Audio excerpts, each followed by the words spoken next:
Hello friends, मैं doctor संध्या। आज मैं एक ऐसे टॉपिक पे बात करने जा रही हूँ जो सबसे ज़्यादा एक गंभीर विषय है और ये सबको जानना बहुत ज़रूरी है। आए दिन हम लोग देख रहे हैं कि न्यूज़ चैनल्स में लगातार एक ही न्यूज़ बताते हैं कि आज यहाँ पे इतने कोविड पेशेंट्स बढ़ गए हैं, यहाँ पे इतने हो गए हैं, लोग मर रहे हैं या फिर लोगों को सपोर्ट्स नहीं मिल रहे हैं। तो मुझे लगता है इतने नेगेटिव इन्फॉर्मेशंस जब आप लोगों तक पहुंचाते हो तो एक हेल्दी इंसान का भी पैनिक होना बहुत लाजमी है, क्योंकि एक ऐसा सिचुएशन है जहां पे हेल्दी से हेल्दी इंसान भी अपनी मानसिक स्थिति को खो देता है। तो मुझे लगता है मैं लोगों से भी एक रिक्वेस्ट करूंगी कि आप लोग भी ये न्यूज़ चैनल्स देखना थोड़ा बंद कीजिएगा। अगर आपके घर पे कोई पेशेंट है या फिर आपको लगता है कि आपके इर्द गिर्द ऐसे कोई पेशेंट है जिसमें आपको सिम्टम्स दिखाई दे रहे हैं, तो दवाई तो आपको करनी ही है, लेकिन उसके पहले आपके घर के टेलीविज़न को कंट्रोल करना बहुत ज़रूरी है, क्योंकि रिमोट आपके हाथ में है। बहुत सारे ऐसे चैनल्स हैं जो आप देख सकते हो जिसके अंदर कुकिंग है या जिसके अंदर एंटरटेनमेंट है, कॉमेडी सीरियल्स है, डांस है। ये सब चीज़ों को देखिए ताकि आपका एक मानसिक स्थिति जो है वो स्ट्रांग हो, क्योंकि मुझे ऐसा लगता है कि ये ज़्यादा बीमारी लोगों को साथ में रहने से या फिर बाहर घूमने से नहीं हो रही है। मैंने ऐसे बहुत सारे पेशेंट देखे हैं जो घर के अंदर रहते हुए उनको कोविड पॉजिटिव आया है, वो घर से बाहर निकले ही नहीं है या इतना प्रिकॉशंस उन लोगों ने लिया है कि शायद कोई लेता भी नहीं होगा, लेकिन उनको भी ये पॉजिटिव आया है। इसका सबसे बड़ा रीज़न है मेंटली टॉर्चर, यानी कि ये चीज़ों को देखे इंसान इतनी तरीके से मेंटल टॉर्चर हो रहा है और वो ये एज्यूम करने लगा है ये बीमारी एक फ्लू है, इंसान फ्लू से नहीं मर रहा है। सो हमें क्या करना है? सबसे पहले मैं ये गवर्नमेंट से भी बोलना चाहती हूँ कि ये जो न्यूज़ चैनल है एक ऐसा माध्यम है जो ईच एंड एवरी लोगों को एक मीडिएटर है, जिससे लोग उनकी बातों से पूरी तरीके से सहमत होकर उसको फॉलो करते हैं। ये एक ऐसा माध्यम है सोशल मीडिया जिससे बहुत सारे लोगों को हेल्प भी हुई है। छोटी सी छोटी चीज़ों में इंसान हेल्प ढूंढता है और उनको हेल्प मिली है। तो इस माध्यम को आप एक सही तरीके का माध्यम बनाइए। मैं देख रही हूँ बहुत सारे ऐसे पेशेंट्स हैं जिनको बेड नहीं मिल रहे, जबकि गवर्नमेंट ने इतनी अच्छी facilities each and every area में प्रोवाइड की है कि आप एक कॉल कीजिए और आपके घर तक एम्बुलेंस आते हैं। ये मेरा खुद का पर्सनल एक्सपीरियंस है। मैंने देखा हुआ है कि लोग फ़ोन उठा रहे हैं, लेकिन उसके लिए सही फ़ोन नंबर लोगों तक होना बहुत ज़रूरी है। और ये कौन कर सकता है? न्यूज़ चैनल्स कर सकते हैं। आप लोग जैसे कि कॉमन लोग हैं, उनको तो पता ही नहीं कि वार्ड नंबर्स क्या होते हैं, के वार्ड क्या है, बी वार्ड क्या है, सी वार्ड क्या है, उनको इसके इन्फॉर्मेशन ही नहीं है। तो ऐसे इन्फॉर्मेशन आप न्यूज़ पे दिखाइए कि अगर आप कांदीवली में रह रहे हैं, आप अंधेरी में रह रहे हैं, अगर आप कांदीवली के महावीर नगर में रह रहे हैं तो कौन सा वार्ड आता है, अगर अंधेरी में लोखंडवाला में आप रह रहे हो तो कौन से वार्ड्स आते हैं, इसके इन्फॉर्मेशन लोगों तक पहुँचाइए। अगर आपके यहाँ पे जो भी कॉरपोरेटर्स हैं उनको बताइए कि किस एरिया में कौन से वार्ड आते हैं और कौन से हेल्पलाइन तक उनको जाना चाहिए। ये इन्फॉर्मेशन कहीं पे भी नहीं है। फेसबुक में, व्हाट्सएप में गलत नंबर आते हैं, लोग वहाँ पे फ़ोन करते हैं और पैनिक सिचुएशन में वो लोग इतने डर जाते हैं, आधे डर के वजह से लोग मर रहे हैं। घर पे एक कोविड पेशेंट है, पॉजिटिव आया है, उसके पल्स डाउन हो रहे हैं और फैमिली वाले उसके सामने हर जगह पे फ़ोन कर रहे हैं कि हमें बेड नहीं मिल रहा है, बेड नहीं। उस सिचुएशन में उस इंसान के पल्स और डाउन हो रहे हैं। इंसान फ्लू से नहीं मर रहा है बल्कि इस डर के वजह से मर रहा है। किसी के पास प्रॉपर इन्फॉर्मेशंस नहीं है। गवर्नमेंट ने इतनी सारी फैसिलिटीज़ दी है, कहीं पे भी ब्लैक होने जैसा नहीं है, बट ये because of the lack of information, lack of knowledge, लोग ट्रैप हो रहे हैं। लोगों को पता नहीं कि कहाँ जाना है, किससे हेल्प मांगना है। तो मैं लोगों के जितने भी कॉरपोरेटर्स हैं, उनके जितने भी लोग हैं, उन्होंने जैसे कि आप इलेक्शंस में ईच एंड एवरी लोगों के घर पे जाके लिफलेट देते हो कि हमें वोटिंग कीजिए, ऐसे ही आपके एरिया में ईच एंड एवरी घर पे जाके आप लोगों को नंबर प्रोवाइड कीजिए कि अगर आपके घर में कोई पेशेंट है, अगर आपके घर में या आपके नेबर में कोई है, बूढ़ा इंसान है, पढ़े लिखे नहीं है, एजुकेटेड नहीं है, उनको समझ में नहीं आता है, तो आपको किसको कॉल करना चाहिए, कहाँ से आपको हेल्प मिलेगा। इससे ये भगदड़ कम हो जाएगी। जो एक घर में जो ऑलरेडी बीमार है एक इंसान जब बीमार होता है तो सिर्फ वो एक इंसान बीमार नहीं होता है, बल्कि पूरा घर बीमार हो जाता है उस टेंशन में। तो उस टाइम पे आपके नंबर्स नहीं लगते, क्योंकि वो नंबर ऑथेंटिक होते ही नहीं हैं, व्हाट्सएप से आए हुए नंबर्स रहते हैं, जिसके वजह से लोगों को गवर्नमेंट के ऊपर और गुस्सा आता है कि नहीं, इन्होंने हमें प्रोवाइड नहीं किया, जबकि गवर्नमेंट ने ईच एंड एवरी एरियाज़ के लिए एक वार्ड रखा हुआ है जहाँ पे बेड मिलते ही मिलते हैं। लेकिन ये जो भगदड़ है कि नहीं बेड नहीं मिल रहे हैं, फ़ोन नहीं उठा रहे हैं, रॉन्ग नंबर्स आ रहे हैं, क्योंकि ये कोई भी नंबर ऑथेंटिक नहीं है, ये व्हाट्सएप के थ्रू आए हुए, फेसबुक के थ्रू आए हुए हैं।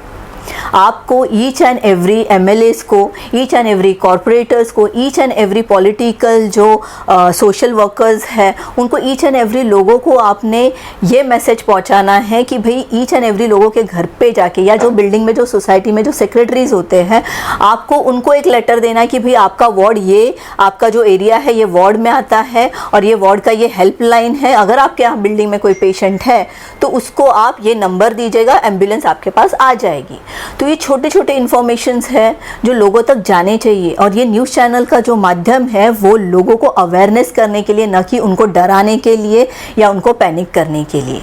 आज ये पूरा दिन ब्रेकिंग न्यूज़, यहाँ पे इतने पेशेंट्स मिले हैं, यहाँ पे उतने पेशेंट्स मिले। अगर ये ब्रेकिंग न्यूज़ के बजाय अगर उन लोगों ने अवेयरनेस प्रोग्राम्स शुरू किए, जैसे कि बहुत सारे मैंने व्हाट्सएप में देखे हैं कि छोटे छोटे गाँव में लोग ऑक्सीजन प्लांटेशंस कर रहे हैं कि किस तरीके से, कौन से पेड़ से आपको ऑक्सीजन मिल सकता है, या आपको घर पे क्या लगाना चाहिए, सोसाइटी में कौन से ऐसे पौधे लगाने चाहिए, वहाँ का एनवायरनमेंट अच्छा हो जाएगा, उसके बारे में बताइए।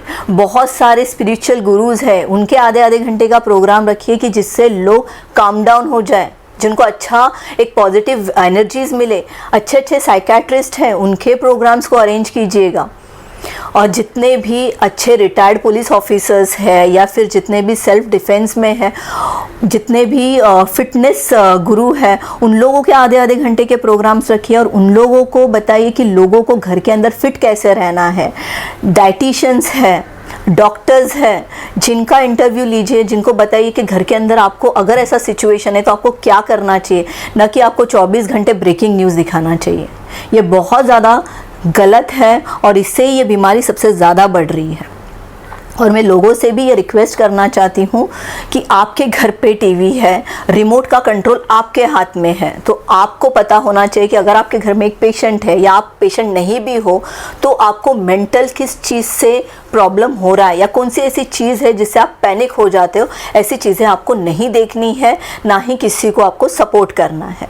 चैनल्स आपके हाथ में है, रिमोट आपके हाथ में है, कंट्रोल सारा आपके हाथ में, तो आप आपका कंट्रोल किसी और के हाथ में क्यों दे रहे हैं। घर पे पॉजिटिव एटमॉस्फेयर रखिए, स्पिरिचुअल मेडिटेशन सॉन्ग्स है उसको आप शुरुआत कीजिएगा। घर पे अच्छी तरीके से कैम्फर जो है, कैम्फर लगाइएगा।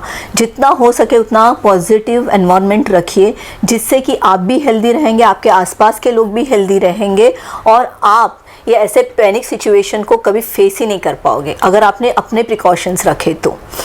अगर आपके फ्रेंड्स लोग हैं, जूम मीटिंग कीजिएगा, और जूम मीटिंग में आपके जो जितने भी आप लोग एक्टिविटीज़ कर रहे हैं, या किसी को क्या अच्छे इन्फॉर्मेशंस देने, आपके अंदर क्या कौन सी बेस्ट कला है, आप अगर अच्छी कुकिंग कर रहे हैं, अच्छी स्टिचिंग है आपकी, यार अच्छा टेक्नोलॉजी, उसके बारे में शेयर कीजिएगा। व्हाट्सएप में, फेसबुक में मैं आते जाते देखती हूँ कि लोग please pray for my husband, pray for my mother, ये सब डाल के और लोगों को पैनिक मत कीजिएगा। व्हाट्सएप में जो भी गलत सलत जो भी पैनिक ये मैसेजेस रहते हैं, वो मैसेजेस को मत भेजिएगा। एक स्ट्रिक्टली आपके अंदर एक ये कीजिए कि कोई भी व्हाट्सएप के अंदर इस तरीके का मैसेज पास ऑन नहीं करेगा। जितने आपके पास अच्छी नॉलेजेस है, अगर आपको कोई मेडिसिन की नॉलेज है, किसी प्रोडक्ट्स की नॉलेज है, या किसी हीलिंग की नॉलेज है, किसी फिटनेस की नॉलेज है, वो आप शेयर कीजिएगा। न कि अभी इतना ज़्यादा स्तर पर पहुंचा है कि लोग एक दूसरे को नुस्खे बताते हैं। बहुत अच्छी बात है, वो करनी चाहिए, लेकिन उसको आप कोविड इन्वॉल्व मत कीजिएगा कि कोविड में आपको ये लेना है, कोविड में आपको वो करना है, ये सब मत कीजिएगा। सिर्फ आपको एक इन्फॉर्मेशन देना है कि आपको इम्यूनिटी बढ़ानी है तो आप लेमन जूस पीजिए या फिर जिंजर, ये सिंपल, क्योंकि ये कोविड वर्ड भी लोगों को हैमर कर रहा है।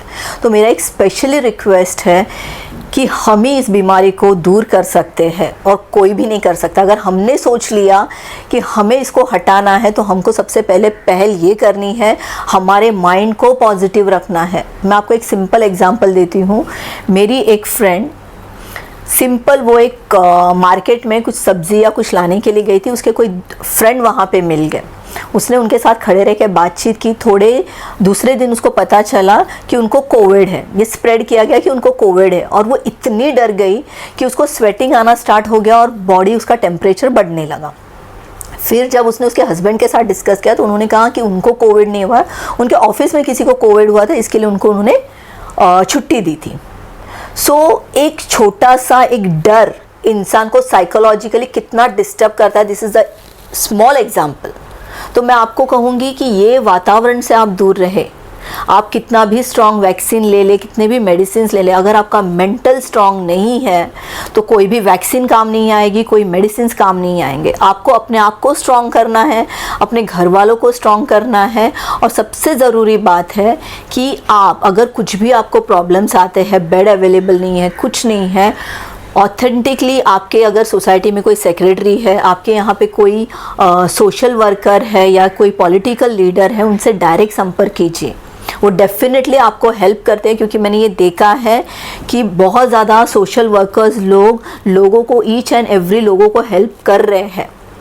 और गवर्नमेंट ने प्राइवेट हॉस्पिटल से 90 to 95% अथॉरिटी अपने हाथ में ली है। तो आप डायरेक्ट प्राइवेट हॉस्पिटल में जाओगे तो आपको बेड नहीं मिलेगा, आपको गवर्नमेंट के हेल्पलाइन थ्रू ही जाना है, और उसी के थ्रू आपको 100% बेड मिलेगा, क्योंकि गवर्नमेंट ने इतनी बेस्ट फैसिलिटीज़ बनाई हैं। तो उनके फैसिलिटीज़ को समझो और उस टाइम पे पैनिक ना होते हुए किसी के बातों में आकर आप अपना डिसीजंस मत लीजिए। और जितना हो सके उतना मैं each and every health workers को भी बताना चाहती हूँ, मैं सोशल सर्विस जो कर रहे हैं, जो पॉलिटिकली इन्वॉल्व है, उनको मैं सबको एक रिक्वेस्ट करना चाहती हूँ कि आप अपने एरियाज़ में ये अवेयरनेस क्रिएट करो। ईच एंड एवरी जगह पे पोस्टर्स लगाओ, जो इलेक्शंस के टाइम पे बड़े बड़े होर्डिंग्स लगते हैं प्रचार के वक्त, या लिफलेट्स आप डोर टू डोर लोगों तक प्रोवाइड करते हो, ये कोविड में भी प्लीज़ आप इस तरीके से कीजिए, क्योंकि आप लोग जो सेवा कर रहे हैं वो लोगों तक नहीं पहुंच रहा है, कोई तो मीडिएटर आके उसको पूरी तरीके से स्पॉइल कर रहा है, और इससे आपके एरिया का रेपुटेशंस भी ख़राब हो रहे हैं। तो इसमें आप पर्सनली अगर इंटरेस्ट लेके करेंगे तो मुझे लगता है हम लोग बहुत ही जल्द कोविड नाम के बीमारी से राहत पाएंगे और each and every people healthy रहेगा। Thank you.